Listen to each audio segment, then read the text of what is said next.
Je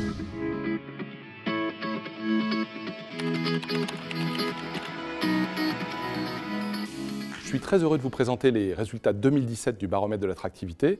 D'abord parce que c'est une année de fort redressement. En 2016, 779 implantations et extensions par des investisseurs étrangers se sont déroulées sur le sol français. Et c'est une progression formidable de 30% par rapport à l'année précédente.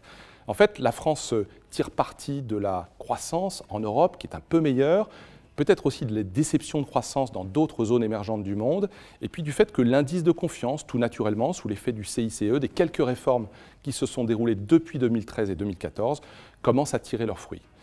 Pourtant, la France n'est pas sortie complètement de son ornière de compétitivité, parce que c'est ça qui pèse encore sur les intentions de projet qui sont encore décevantes. Seul un quart des entreprises que nous avons interrogées nous disent pour 2017, pour 2018, j'ai des projets d'implantation en France et c'est trop faible pour rattraper l'écart sur le Royaume-Uni et sur l'Allemagne, qui sont nos deux principaux concurrents.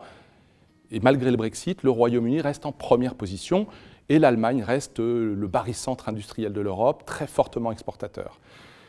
Pour redresser complètement notre attractivité, il faut travailler sur les 3 handicaps de compétitivité: une fiscalité trop lourde, un système juridique, fiscal qui est jugé trop complexe, et enfin un droit, un marché du travail, un coût du travail qui reste encore trop élevé ou jugé trop élevé par les investisseurs. Ils nous le redisent cette année. Et pourtant, derrière, la French Tech, ça fonctionne. 50% des investisseurs nous disent que l'innovation est notre atout maître, différenciant sur la scène internationale. Et enfin, il y a un peu moins de French bashing vis-à-vis de la France. Notre image est moins malmenée, puisque près de la moitié des investisseurs étrangers que nous avons interrogés, et d'autant plus quand ils sont à distance, nous disent « la France, on comprend mieux, on l'apprécie, on voudrait faire plus ». C'est pour ça que pour redresser complètement notre attractivité, on a les cartes en main, il faut redresser notre compétitivité.